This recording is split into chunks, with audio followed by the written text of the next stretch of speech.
The night of January the 31st, 1953. Along Britain's east coast, children slept through icy winds rattling frosted windows. No alarm sounded as an unseen surge rose in the dark, and then within minutes whole towns vanished beneath black, freezing water. 300 lives were lost overnight. Families were trapped in their homes while asleep, caught in their beds as water rose. Emergency services were overwhelmed by darkness, by the cold, and by rising water. This disaster changed national defenses forever. So why has one of Britain's deadliest New Year catastrophes been all but forgotten? Lowestoft on a winter's evening felt safe behind drawn curtains. The day's last trains rattled by the station, and shopkeepers pulled down shutters against the cold. In the terraced streets near the docks, families settled into familiar routines. Kettles whistled, wireless sets hummed with music, or the gentle drone of the BBC Home Service. The news, such as it was, carried little more than a mention of rough weather and a high spring tide expected overnight. Few paid attention. High tides were part of life along the East Coast. Parents tucked children into beds layered in scratchy woolen blankets, the air tinged with coal smoke and the promise of another ordinary Sunday. Outside, the wind pressed harder against window panes, but it was nothing new for January. Doors were bolted, slippers set by the fire, and radios clicked off one by one. The only warnings came as vague forecasts, no alarms, no urgent messages. The sea was close, but it had always been there, just beyond the dunes and the low brick walls.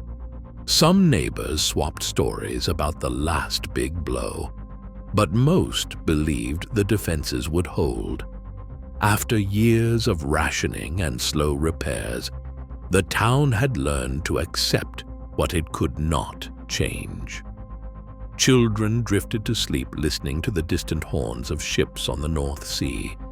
A mother in a small bungalow checked the latch on the back door, feeling the draft that crept under the sill. She glanced at the clock, just past 10. The radio, now silent, had carried no hint of danger. In kitchens, the last embers in the grate faded to red. A grandfather wound his pocket watch and set it on the bedside table, the tick echoing in the hush. Some families kept boots by the door out of habit, but few expected to need them before dawn. The old men who remembered the floods of their youth were mostly gone. The new generation trusted in the sea walls, however patched and battered they might be. The night deepened, and outside, the wind began to howl. Yet inside, the world shrank to the small comforts of home, warm beds, familiar voices, the soft clatter of dishes stacked to dry. In the darkness, the tide crept higher, unnoticed. The only sign was a faint, salty smell drifting through the cracks. No one imagined that before morning, the world outside those walls would be swept away. Just after midnight, the sea wall at Jaywick gave way. There was no warning, no time to prepare, only the roar of water as the North Sea surged over the defenses and crashed into the sleeping town. In the small bungalows near the shore, the first sign was a low rumble, then a sudden violent jolt as icy water burst through doors and windows. Within minutes, floors vanished beneath a rising tide. Linoleum peeled up, furniture floated, and the cold swept into every corner. Families were wrenched from sleep by the shock of water at their bedsides. Blankets soaked through in seconds. Some tried to force open doors, only to find them jammed by the pressure of water and debris. Others scrambled for higher ground, but in Jaywick's single-story homes, there was nowhere to go. The surge filled rooms chest deep. A mother clutching her child found herself pressed against the ceiling, searching for air as the darkness closed in. Outside, the wind howled through broken fences and garden gates, carrying the cries of neighbors calling out to each other. The sea, relentless and cold, swept through narrow lanes, lifting cars and garden sheds, tearing away anything not anchored down. Streetlights flickered and died, plunging the town into blackness. Some residents managed to reach their roofs, battering open attic hatches or smashing windows with bare hands. Others, trapped inside, pounded on walls, hoping someone outside might hear. But the water kept rising, swirling with mud, seaweed, and fragments of everyday life. Children's toys, photographs, the contents of kitchen drawers. In those first minutes, the sense of safety that had settled over Jaywick hours earlier was washed away. The sea wall, patched and neglected for years, offered no resistance. The surge moved faster than anyone could react. By the time some realized what was happening, it was already too late to escape. The cold was bone deep, the darkness absolute. For many, the only hope lay in climbing, clinging, or waiting for daylight. In the silence that followed the initial rush, only the sound of water remained, lapping, swirling, carrying the memories of ordinary lives swept up in a disaster no one had seen coming. On Canvey Island, the disaster struck with a force that shattered any sense of order. Minutes after the surge hit, the island was plunged into total darkness.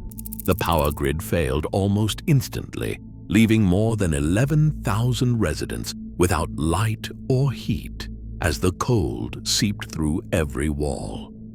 Street lamps flickered and died one by one, casting the bungalows and chalets into a blackness broken only by the wind and the frantic shouts of neighbors. The floodwaters had come so quickly that the main electricity substation was overwhelmed before engineers could respond. With the cables submerged and transformers drowned, there was no chance of restoring power until the water receded. Houses that had seemed safe just an hour earlier now felt like traps. Without electricity, the only sounds were the storm outside and the rising panic inside.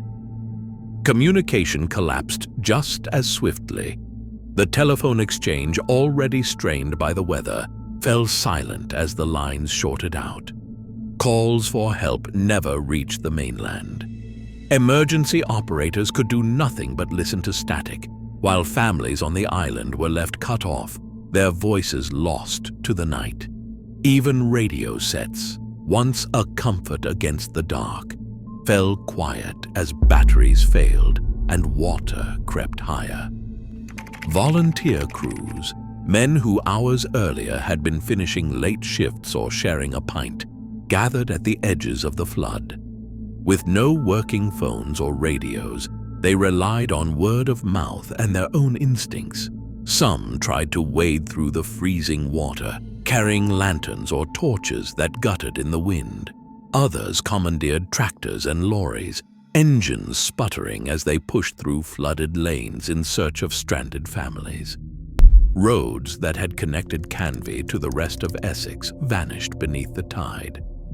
Bridges were swept away or rendered impassable, isolating the island completely.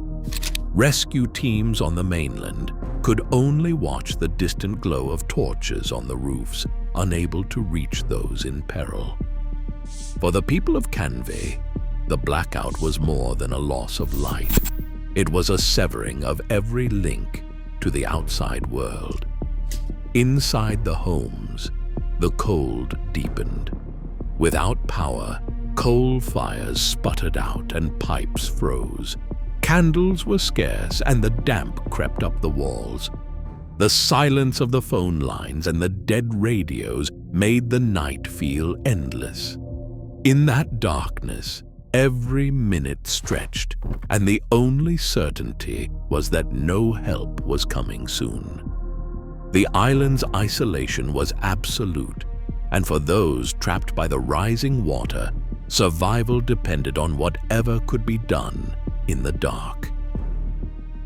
In the terraced streets of Great Yarmouth, the flood arrived as a silent invader.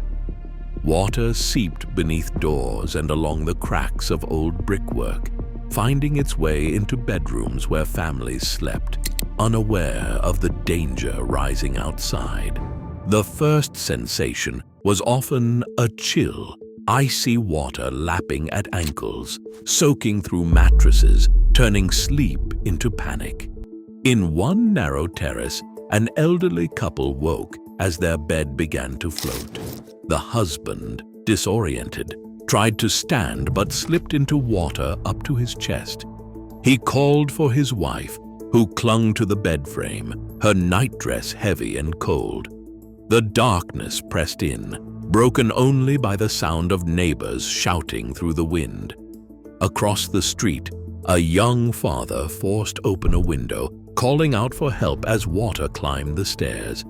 He could hear children crying in nearby houses, voices muffled by walls and the relentless rush of water.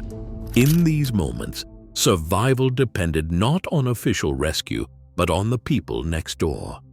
Neighbors tied bed sheets into makeshift ropes, passing them across alleyways, steadying each other as they waded through waist-high water.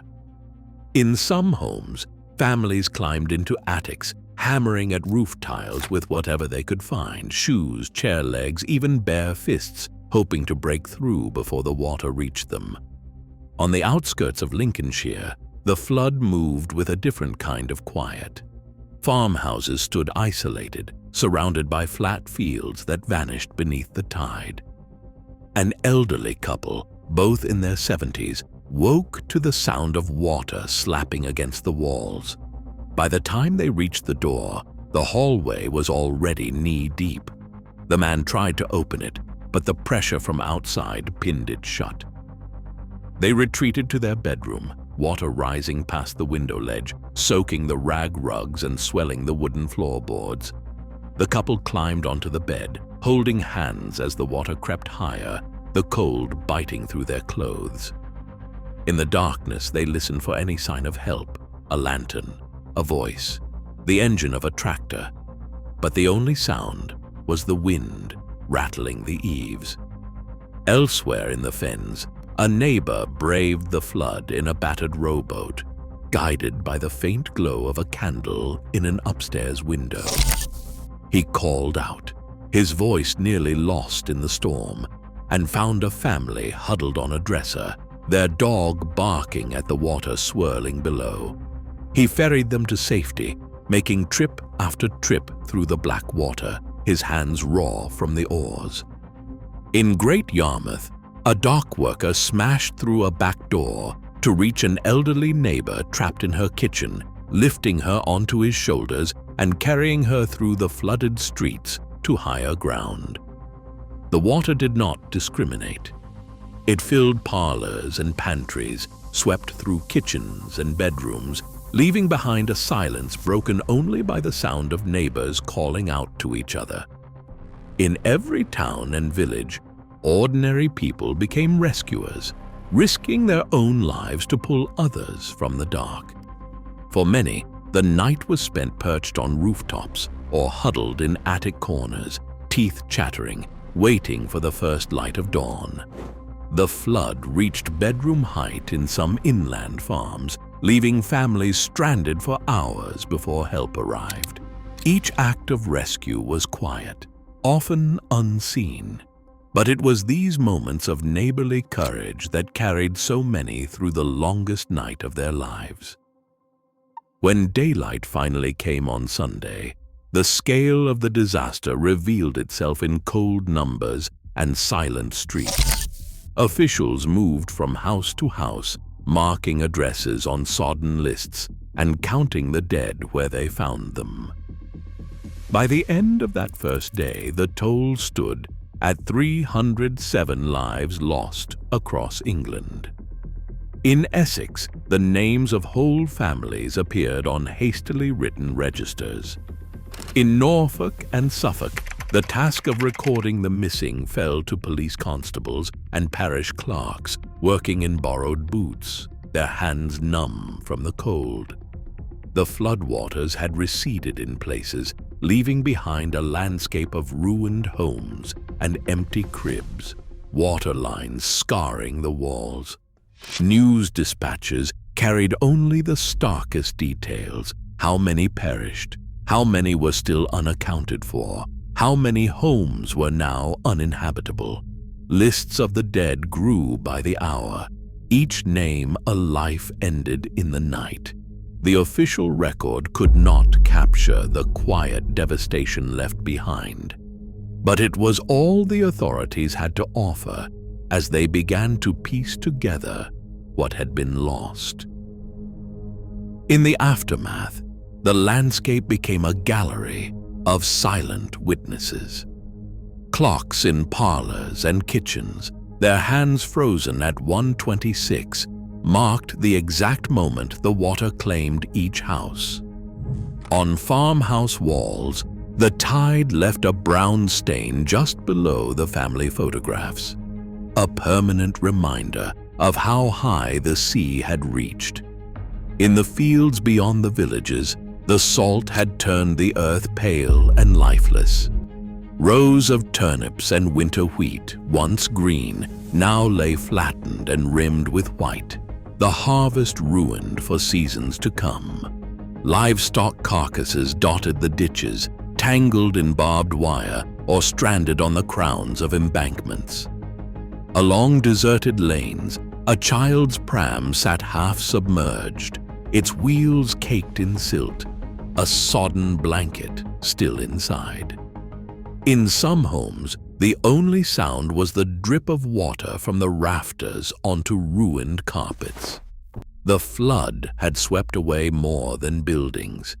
It had erased the ordinary markers of daily life. What remained were these mute objects, each one holding the weight of a story that would not be told aloud. Today, much of Britain's coastline stands protected by barriers forged in the wake of that silent catastrophe. Yet with sea levels now rising faster than at any point in recorded history, the question shifts from how we remember 1953 to how prepared we truly are.